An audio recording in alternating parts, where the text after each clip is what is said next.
It was 2008, 2009. I'd found my way to a farm north of Santa Cruz in a little town called Ben Lomond. I worked for a tomato specialist on her micro farm there. I drank then, as much as I could get away with, or for as long, whichever came first, really. One of my days off, I wandered around and took a bus down to the coast where I encountered a couple, homeless, or so they said. I bought them lunch and beer and vodka for myself. We walked to a small bridge that crossed a river. It wasn't wide, but the current was strong. The water was deep and cold mountain runoff. We sat underneath and drank and talked the drinkers' talk. Nothing to see here. An associate of theirs joined us after a while. The vibe started to take a turn to the sinister, or so I thought anyway. After some time, I began to get uneasy about their intentions. Call it a sense or a gut feeling, or maybe it was when they said they were interested in taking my things, or so I thought. By this time in my life, I had accrued a bit of street smarts, and sometimes in the company of strangers, one must think on their toes if things take a turn for the worst, and that good old fight or flight amygdala brain takes over. If at all possible, never go with your gut instinct. Now, the amygdala is the part of your brain that gets and acts upon input first. Wisely so for hunter-gatherers.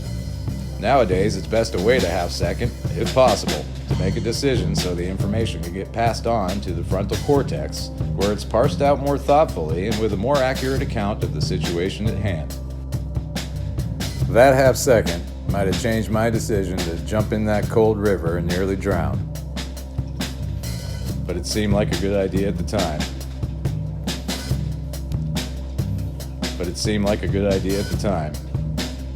So then all of a sudden it's 1996 and I'm 16 years old in Melbourne, Florida, wandering the streets near downtown. I encountered this homeless man, or so it seemed. He's sitting on a bench alone, complete with brown bag booze and sour stench. So I sat down to make small talk in hopes he might share something about himself, maybe get a little wisdom. After my introduction, he informed me there were others waiting for his counsel. Couldn't I see? I looked around, and sure enough, across the street diagonal from us was a woman, standing there absently as if waiting, glancing our way almost imperceptibly, and I turned to look behind us, and across the way another random bystander, a male, similarly standing with an air of impatience. So this apparently homeless man looks at me blankly and says, "Your mouth is the devil's asshole. Only his shit can come out of it."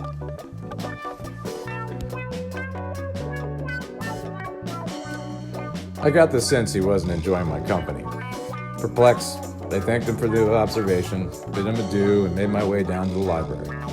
This library had sat next to a pond. When I was a kid, my dad used to take me to this pond to feed these ducks. And there they were, just like when I was a kid, congregated around the pond. But for some reason that night, they decided I was the devil's asshole. And they chased me. Dozens of ducks chased me, squawking with a potent, unduck-like anger. I ran away from them and made it to this footbridge and looked up to see a squadron of orbs circling in formation within the clouds. So you just saw these glowing, massless balls of light. It was some ominous shit, so I ran through the ducks to the parking lot to tell some frightened-looking elderly people, but they got in the vehicle surprisingly fast as I approached and locked the doors while speeding off before I had a chance to tell them. I looked over and saw a lone gentleman who didn't have a car nearby and pointed out the apparent alien invasion that was unfolding before our very eyes. "Those are spotlights," he said.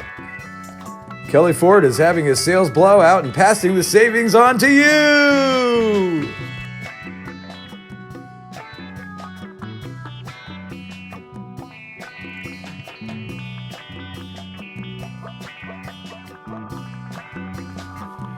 That's when I woke up under the bridge, soaking wet, next to my soaking bag, next to my nearly empty bottle of vodka.